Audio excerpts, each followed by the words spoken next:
అందరికీ నమస్కారం. సో ఈరోజు మనం వచ్చేసి సపోర్ట్ రెసిస్టెన్స్ బేస్ చేసుకుని ప్రీవియస్ డే హై వద్ద ప్రీవియస్ డే లో వద్ద ఏ విధంగా ట్రేడింగ్ చేయవచ్చు అనే విషయాలు ఈ వీడియోలో డిస్కషన్ చేయడానికి ప్రయత్నం చేద్దాం. So where is support, where is resistance అంటే ఏం లేదంటే మార్కెట్ అనేది కింద మీదకి వెళ్తున్నప్పుడు ఈ విధంగా కింద మీదకి వెళ్తున్నప్పుడు ఏదైతే చిట్ట చివరిగా రివర్సల్ అయిందో దీని సపోర్ట్గా హయ్యర్ లెవెల్ ఉన్న మార్కెట్ ఎక్కడైతే కింద సైడ్ రావడానికి ప్రయత్నం చేసిందో ఈ లెవెల్ని మనం ఒక రెసిస్టెన్స్గా మనం పరిగణించడం జరుగుతుంది. అయితే ప్రతి సపోర్ట్ అనేది ఏంటంటే మీద ఉండి మార్కెట్ కిందికి వస్తున్నప్పుడు సపోర్ట్గా, మీద ఉండి కిందికి వస్తున్నప్పుడు ఒక రెసిస్టెన్స్గా యాక్ట్ చేస్తుంది. అదేవిధంగా ప్రతి రెసిస్టెన్స్ అనేది మీద ఉండి కిందికి వస్తున్నప్పుడు ఏంటంటే ఒక సపోర్ట్గా, మీద ఉండి కింద ఉండి మీదికి వెళ్తున్నప్పుడు ఒక సపోర్ట్గా యాక్ట్ చేయడానికి అవకాశాలు అంటే ఎక్కువ ఉన్నాయి. సో సర్వసాధారణంగా మనం ఏం చేస్తారు, సపోర్ట్ రెసిస్టెన్స్ బేస్ చేసుకున్న వాళ్ళు ఏం చేస్తారు, ఎక్కడైతే సపోర్ట్ లెవెల్కి వస్తుందో మార్కెట్లో అక్కడ బై చేస్తారు, ఎక్కడైతే రెసిస్టెన్స్ లెవెల్ వస్తుందో అక్కడ సెల్ చేస్తారు. బట్ ఈరోజు వీడియో మెయిన్ ఇంటెన్షన్ ఏంటి అంటే సపోర్ట్ రెసిస్టెన్స్ బేస్ చేసుకొని ఎన్ని సినారియోస్ ప్రకారం మనం ట్రేడింగ్ చేయవచ్చు, ఎన్ని సినారియోస్ ప్రకారం ఒక సక్సెస్ఫుల్ ట్రేడర్గా కావడానికి అవకాశాలు ఉన్నాయనే విషయాలను తెలుసుకుందాం. First strong support and resistance గుడ్డిగా చెప్పాలంటే 3 అంశాల మీద ఆధారపడి ఉంటుంది. స్వింగ్ హైస్, స్వింగ్ లోస్ కాకుండా ఏంటంటే ఈ విధంగా స్వింగ్ హై, స్వింగ్ లోస్ కాకుండా 3 అంశాల మీద సపోర్ట్ రెసిస్టెన్స్ అనేది ఆధారపడి ఉంటాయి. ఒకటి కనుక మనం చూసినట్లయితే ప్రీవియస్ డే హై ఏంటంటే ప్రీవియస్ డే హై, అండ్ ఇంకొకటి కనుక మనం చూసినట్లయితే ప్రీవియస్ డే లో. అంటే ఎక్కడైతే ప్రీవియస్ డే లో ఉంటుందో దాన్ని మనం దేనిగా కన్సిడర్ చేస్తాం, సపోర్ట్గా. ఎక్కడైతే ప్రీవియస్ డే హై ఏదైతే ఉంటుందో దాన్ని దేనికి కన్సిడర్ చేయడం జరుగుతుంది, ఒక రెసిస్టెన్స్గా కన్సిడర్ చేస్తాం. ఏం చేస్తాం, రెసిస్టెన్స్గా కన్సిడర్ చేస్తాం. మరి ప్రీవియస్ డే హై అంటే ఏంటి, లో అంటే ఏంటి అంటే మార్కెట్ ఇక్కడ స్టార్ట్ అయింది అనుకుని మార్కెట్ ఈ విధంగా మీదికి వెళ్ళి ఇక్కడ ఫాల్ అయ్యి ఇక్కడ నుండి ఈ మిడిల్లో క్లోజ్ అయింది. అంటే ఆ డేలో ఫామ్ చేసిన హై ఏదైతే ఉంటుందో ప్రీవియస్ డే హై, ఎక్కడైతే మార్కెట్ లో ఫామ్ చేసిందో దాన్ని మనం ఏమంటాం, ప్రీవియస్ డే లో అంటాం. షార్ట్ కట్ లో ప్రీవియస్ డే లోని PDL ప్రీవియస్ డే లో అంటాం. అదేవిధంగా ప్రీవియస్ డే హైని PDH అంటే ప్రీవియస్ డే హై అంటాం. ఇదంతా సొల్లు ఎందుకు చెప్తున్నారో బై, మాకు తెలియదా అనే వాళ్ళు చాలా మంది ఉంటారు. బట్ ఇక్కడ సినారియోస్ చూద్దాం. ఫస్ట్ సినారియోలో ఆ విధంగా ఉండే, సెకండ్ సినారియోలో అంటే సపోర్ట్ రెసిస్టెన్స్ బేస్ చేసుకొని గ్యాప్ అప్ సినారియో ఉంటుంది, గ్యాప్ డౌన్ సినారియో ఉంటుంది. ఏముంటుంది, గ్యాప్ అప్ సినారియో ఉంటుంది, గ్యాప్ డౌన్ సినారియో ఉంటుంది. ఫర్ ఎగ్జాంపుల్ కనుక ప్రీవియస్ మార్కెట్ అనేది ఇక్కడ క్లోజ్ అయింది అనుకుందాం, అంటే ప్రీవియస్ డే లో అన్నది ఇక్కడ ఉంది అనుకుందాం. మార్కెట్ ఇక్కడ గ్యాప్ అప్ ఓపెన్ అయినప్పుడు అంటే గ్యాప్ అప్ ఓపెన్ అయినప్పుడు ఇక్కడ ఫామ్ అయ్యే క్యాండిల్ సైకాలజీ బట్టి, అంటే ఇక్కడ ఫామ్ అయ్యే క్యాండిల్ సైకాలజీ బట్టి ఇక్కడ బై సైడ్ తీసుకోవాలా, సెల్ సైడ్ తీసుకోవాలా అనే విషయాలను డిస్కషన్ చేయాల్సి ఉంటుంది. అదేవిధంగా ఇంటర్నల్ గ్యాప్ ఉంటుంది, ఇంటర్నల్ గ్యాప్ డౌన్ ఉంటుంది. సో ఇక్కడ కనుక మనం చూసినట్లయితే ప్రీవియస్ డే లో ఇక్కడ ఉంది, అంటే గ్యాప్ డౌన్ అయ్యి ఎగ్జాక్ట్ ఎప్పుడైతే గ్యాప్ డౌన్ అయ్యి ప్రీవియస్ డే లో వద్ద కనుక ఇలాంటి క్యాండిల్ అంటే కింద రిజెక్షన్ వీక్ కలిగి ఉన్న క్యాండిల్ కనుక ఫామ్ అయినట్లయితే మనం ఏం చేయొచ్చు, ఇమ్మీడియట్ గా బై సైడ్ ప్లాన్ అనేది చేసుకోవచ్చు. టార్గెట్ ఎక్కడి వరకు పెట్టుకోవచ్చు, PDC అంటే PDC means previous day closing point, అంటే ప్రీవియస్ డే క్లోజింగ్ పాయింట్. మనం 3 అంశాలను ఇక్కడ డిస్కషన్ చేయవచ్చు అని చెప్పాను. ఒకటి previous day high, previous day లో, ప్రీవియస్ డే క్లోజింగ్ పాయింట్. దాన్ని ఏమంటాం, PDC అంటాం. అంటే మార్కెట్ ఓపెన్ అయిన సిచ్యువేషన్ బట్టి, మార్కెట్ ఓపెన్ అయిన కండిషన్ బట్టి మనము ఈ స్ట్రాటజీస్ని ఇంప్లిమెంట్ చేయడం జరుగుతుంది. అబ్బా గింత సొల్లు పడుతున్నావు, ఇక విషయంలోకి రారాదయ్యా అంటే ఇక విషయంలోకి వెళ్దాం. సో ఇక్కడ మెయిన్గా వచ్చేసి ఫార్మేషన్ కనుక చూసినట్లయితే 6 టైప్ ఆఫ్ క్యాండిల్ ప్యాటర్న్స్ మాత్రమే యూజ్ చేస్తాం. అంటే 6 type of candle patterns use చేస్తాం. వాటి యొక్క సైకాలజీని తెలుసుకున్నట్లయితే మీరు ఇక్కడ ఏం చేయొచ్చు అండి, హ్యాపీగా ట్రేడింగ్ అనేది చేయవచ్చు. ఏం చేయొచ్చు, ట్రేడింగ్ అనేది చేయవచ్చు. ఫస్ట్ మ్యాడిల్ ఏమంటాం, హ్యామర్ క్యాండిల్ అసలు ఏమి ఇండికేట్ చేస్తుంది ఇక్కడ అనేది కీలకమైన విషయం. ఇది తెలుసుకోకుండా మనం ఏదో చేస్తే కష్టమైన విషయం. ఫర్ ఎగ్జాంపుల్ మార్కెట్ ఇక్కడ ఓపెన్ అయింది, ఇలా మీదికి వెళ్ళింది, ప్రతి దాని గురించి ఎక్స్ప్లెయిన్ చేయడానికి ప్రయత్నం చేస్తున్నా. ఇక్కడ ఇది లో పాయింట్, ఇది హై పాయింట్. సో ఇక్కడ హయ్యర్ లెవెల్లో హ్యామర్ క్యాండిల్ ఫామ్ అయినప్పుడు ట్రేడ్ తీసుకోం. అదే లోయర్ లెవెల్లో గ్యాప్ డౌన్ అయ్యి ఇక్కడ ఒక హ్యామర్ క్యాండిల్ కనుక ఫామ్ అవుతాయి. అసలు హ్యామర్ క్యాండిల్ అంటే ఏంటో చెప్పుకుందాం. ఫస్ట్ అది చెప్పుకున్నాక ఇది చెప్పుకుందాం. సో హ్యామర్ క్యాండిల్ ఇంటెన్షన్ ఏంటది, ఇక్కడ మార్కెట్ ఓపెన్ అయింది అనుకోండి గ్రీన్ క్యాండిల్ కి, ఇక్కడ నుండి సెల్లర్స్ అనే వారు మార్కెట్ ని కిందికి పుష్ చేశారు, బయ్యర్స్ అనే వారు మీదికి పుష్ చేయడం జరిగింది. దీన్ని క్లియర్ కట్ గా చెప్పుకోవాలంటే ఏంటది 50% ఎబోవ్ లోలో రిజెక్షన్ విక్ కలిగి ఉండి హైలో 45% కి అటు ఇటుగా బాడీ కలిగి ఉన్నట్లయితే దాన్ని ఏమంటాం, హ్యామర్ క్యాండిల్ అంటాం. హ్యామర్ క్యాండిల్ అంటాం. అంటే 50% ఎబో రిజెక్షన్ విక్, కింది సైడ్ రిజెక్షన్ విక్ కలిగి ఉందంటే కింద నుండి మార్కెట్ ని మీదికి తీసుకెళ్తున్నట్టుగా. అంటే ఇక్కడ ఎవరి యొక్క స్ట్రెంత్ ఉన్నట్టుగా అర్థం చేసుకోవాలి, బయ్యర్స్ యొక్క స్ట్రెంత్ ఉన్నట్టుగా అర్థం చేసుకోవాలి. మరి బయ్యర్స్ స్ట్రెంత్ ఉంది అనే విషయం అర్థమైనప్పుడు ఇది ప్రీవియస్ డే యొక్క లో అని అర్థమైంది. ఇక్కడ మార్కెట్ అనేది ఇలా మొదటి 5 నిమిషాల్లోనే మొదటి 15 minutes లో ఇలా హ్యామర్ క్యాండిల్ ఫామ్ చేసిందంటే ఏంటది, బయ్యర్స్ యొక్క స్ట్రెంత్ అనేది ఇక్కడ ఉంది. అంటే గతంలో ఉన్న ఎవరైతే బిగ్ ప్లేయర్స్ ఉన్నారో మార్కెట్ ని కిందికి తీసుకెళ్ళడానికి ఇష్టపడతలేరు అంటే ఏం చేస్తుంది, మార్కెట్ ఇక్కడ కన్సాలిడేషన్ అయి ఇలా మీదికి వెళ్ళడానికి అవకాశాలు అనేవి ఎక్కువ ఉంటాయి. అంటే డే యొక్క లో వద్ద కనుక హ్యామర్ క్యాండిల్ ఫామ్ అయినప్పుడు మనం ఏం చేయాలి, బై సైడ్ ఎంట్రీ తీసుకోవడానికి ప్రయత్నం అనేది చేయాలి.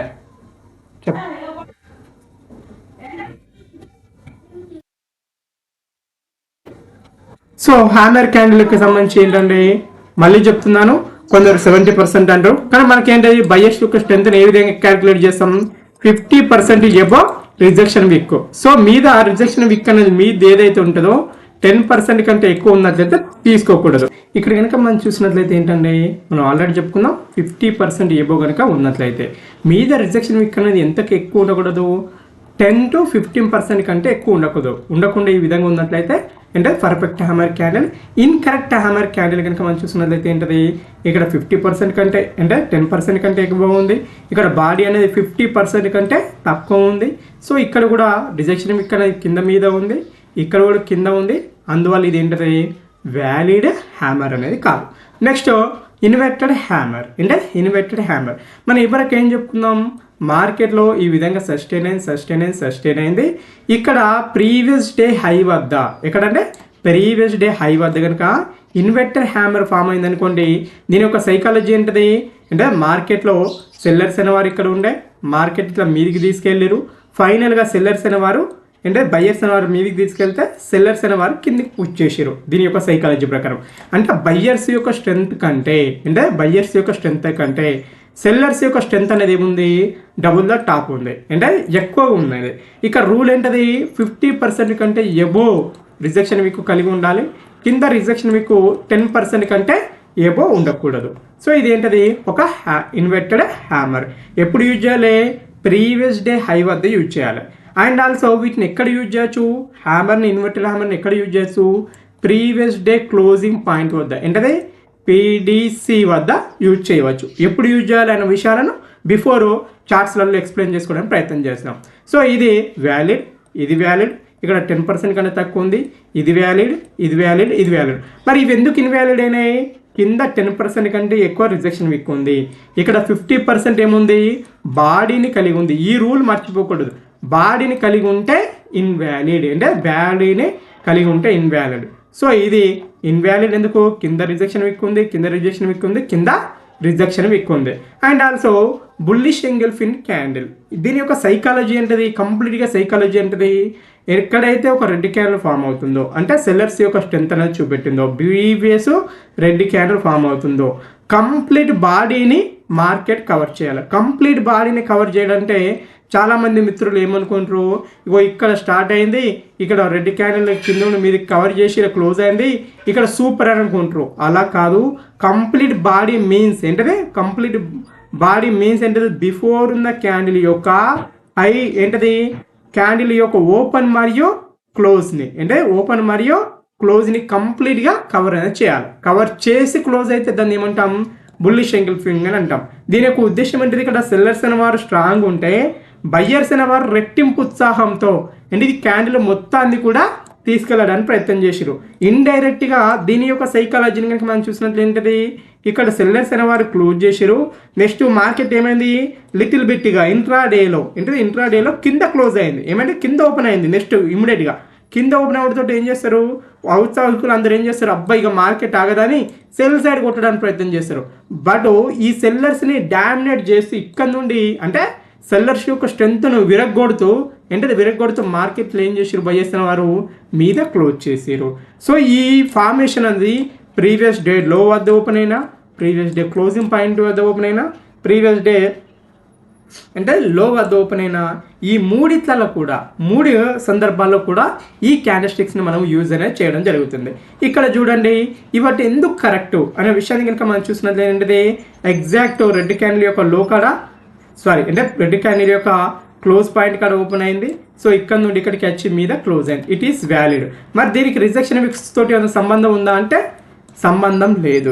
జస్ట్ రూల్ ఏంటిది, బుల్లిష్ ఎంగిల్ ఫిన్ యొక్క రూల్ ఏంటిది, కంపల్సరీ ప్రీవియస్ ఉన్న క్యాండిల్ మొత్తాన్ని కూడా ఎంగిల్ ఫిన్ చేయాలి, తినాలి, దీని షాడో పోయి దాని మీద పడాలి, అది కనబడకుండా కావాలి. క్లారిటీగా అర్థమైంది కదా. సో ఇక్కడ ఏం చేసింది, కింద ఓపెన్ అయింది, ఎగ్జాక్ట్ ఆడ క్లోజ్ అయింది, ఎగ్జాక్ట్ క్లోజ్ అయింది, ఓకే, ఎగ్జాక్ట్ ఓపెన్ అయింది, ఎగ్జాక్ట్ క్లోజ్ అయింది. ఇట్ ఈస్ వ్యాలిడ్ అంటే ఇట్ ఈస్ వ్యాలిడ్.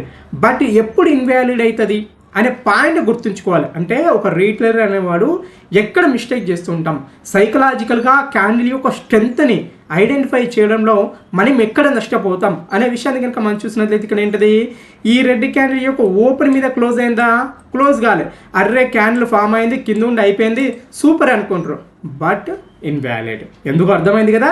ఈ స్ట్రెంత్ అనేది తెలియకుండానే అంటే అది రీటైలర్స్ అనేవాడు 99% అంటే 99% నష్టపోతూ ఉంటారు. నెక్స్ట్ ఇక్కడ చూడండి, ఇక్కడ ఓపెన్ ఉంది, బట్ ప్రీవియస్ డే క్లోజ్ని అంటే ఆ క్యాండిల్ యొక్క క్లోజ్ కార్డ్ ఓపెన్ అయిందా, కాలే, మీద ఓపెన్ అయింది కానీ మీద క్లోజ్ అయింది, ఇన్వాలిడ్. బట్ ఇక్కడ ఏమైంది, కింద ఓపెన్ అయింది, దీన్ని కవర్ చేయలేదు. ఎప్పుడు వ్యాలిడ్ అవుతుంది, ఎప్పుడు ఇన్వాలిడ్ అవుతుంది, ఎప్పుడు క్యాండిల్ యొక్క స్ట్రెంత్ అనేది అర్థం చేసుకోవాలి.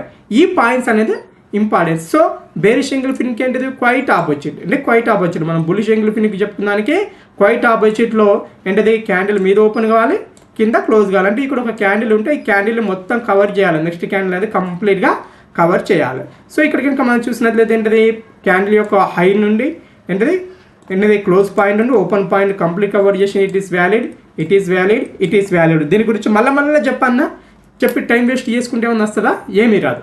నెక్స్ట్ ఎందుకు ఇన్వాలిడ్ అయింది, ఈ పాయింట్ గుర్తుంచుకోండి. ఇక్కడ ఓపెన్ అయింది, బట్ దీన్ని కవర్ చేయనప్పుడు ఏం చేస్తుంది, నెక్స్ట్ క్యాండిల్ని టక్కన ఇలా మీది సైడ్ క్లోజ్ అవుతూ ఉంటుంది. ఇక్కడ ఇది క్లోజ్ అయిందా, కాలేదు, ఇక్కడ క్లోజ్ అయిందా, కాలేదు. అందువల్ల ఏంటిది, బేరిష్ ఎంగిల్ ఫిన్ అనేది ఫెయిల్ అయింది. ఏమైంది, బేరిష్ ఎంగిల్ ఫిన్ అనేది ఇక్కడ ఫెయిల్ కావడానికి అవకాశం. అంటే సైకలాజికల్గా ఇప్పుడు మనం కొడితే అంటే కట్టిరిగది పాము సావది అన్నట్టే కాదు, కొట్టిరిగది పాము సావది అన్నట్టు కాదు, చేస్తే పని పూర్తి చేయాలి సంపూర్ణంగా, అంతే తప్ప మిడి జ్ఞానంతో ఏంటది చేసినట్లయితే ఏమవుతుంది, మనం నష్టపోతూ ఉంటాం. ఇంకొకటి ఏంటి, బుల్లిష్ హరామి అంటే ఆ ప్రీవియస్ క్యాండిల్ లోనే ఉంటే దాన్ని ఏమంటాం, బుల్లిష్ హరామి అంటాం.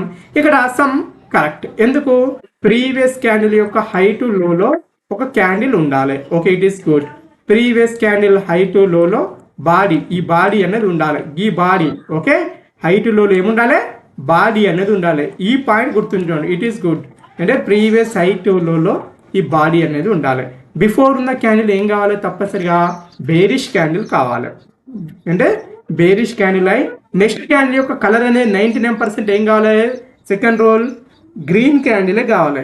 నెక్స్ట్ రూల్ ఏంటంటే తప్పనిసరిగా ఏదైతే బిఫోర్ ఉన్న క్యాండిల్ ఏదైతే ఉందో ఆ క్యాండిల్ అంటే ఆ క్యాండిల్ హైటుల్లో కాదు, బాడీ యొక్క ఓపెన్ మరియు క్లోజ్ లోపల చెప్పాను, అంటే లోపల వెంటనే నెక్స్ట్ క్యాండిల్ అనేది క్లోజ్ కావాలి. So it is invalid. ఎందుకు, ఇక్కడ ఏంటది I2 లోలో అంటే ఓపెన్ టు క్లోజ్ ఇక్కడ లేదు, ఓపెన్ టు క్లోజ్లో లేదు, ఓపెన్ టు క్లోజ్లో లేదు కనుక ఇది ఏంటది ఇన్వాలిడ్ అవుతుంది. లోపల లేదు కనుక ఇక్కడ ఏమవుతుంది, ఇది ఒక ఇన్వాలిడ్ కావడం జరుగుతుంది. నెక్స్ట్ ఏంటది బేరిష్ హరామి. ఏదైతే బుల్లిష్ హరామికి క్వైట్ ఆపోజిట్ ఏంటంటే బేరిష్ హరామి. సో ఏంటది ప్రీవియస్ క్యాండిల్ యొక్క అంటే ఓపెన్ మరియు క్లోజ్ లోపల ఏదైతే ఒక రెడ్ క్యాండిల్ ఫామ్ అవుతుందో అంటే గ్రీన్ క్యాండిల్లో రెడ్ క్యాండిల్ ఫామ్ అవుతుందో దీన్ని మనం ఏమంటాం, బేరిష్ హరామి అంటాం. సో ఇన్సైడ్లో ఇక్కడ ఫామ్ అయింది, ఇట్ ఈస్ వ్యాలిడ్. ఇన్సైడ్లో ఫామ్ అయింది, ఇట్ ఈస్ వ్యాలిడ్. ఇన్సైడ్లో ఫామ్ అయింది, ఇట్ ఈస్ వ్యాలిడ్. అంటే ఇట్ ఈస్ వ్యాలిడ్.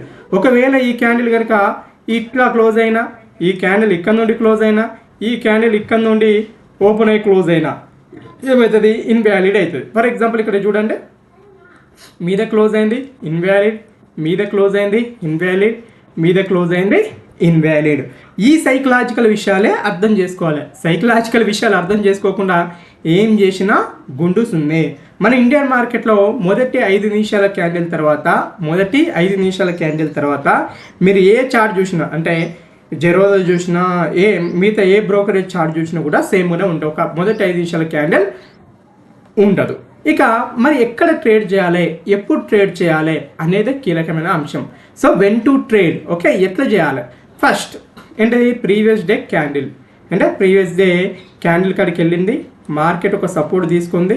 ఇక్కడ ఏంటది, నెక్స్ట్ ఈ క్యాండిల్లో confirmation, double confirmation, previous day resistance, అంటే మార్కెట్ మీద ఉండి ఎస్టర్డే ఎక్కడైతే రివర్సల్ అయిందో అది టార్గెట్ అండి, అది టార్గెట్. ప్రీవియస్ డే లో కాడ ఈ క్యాండిల్ ఫామ్ అయ్యి ఏంటది, ప్రీవియస్ డే టార్గెట్, రెసిస్టెన్స్ ఏదైతే ఉంటుందో అది టార్గెట్. Clear, okay. ఏంటది, hammer candle touching support below support. Next sell ఇక్కడ ప్రీవియస్ డే హై, అంటే ప్రీవియస్ డే హై కాడికి వెళ్ళి candle colour is not important, అంటే 50% రిజెక్షన్ వీక్, అంటే సెల్ సైడ్ ఎంట్రీ.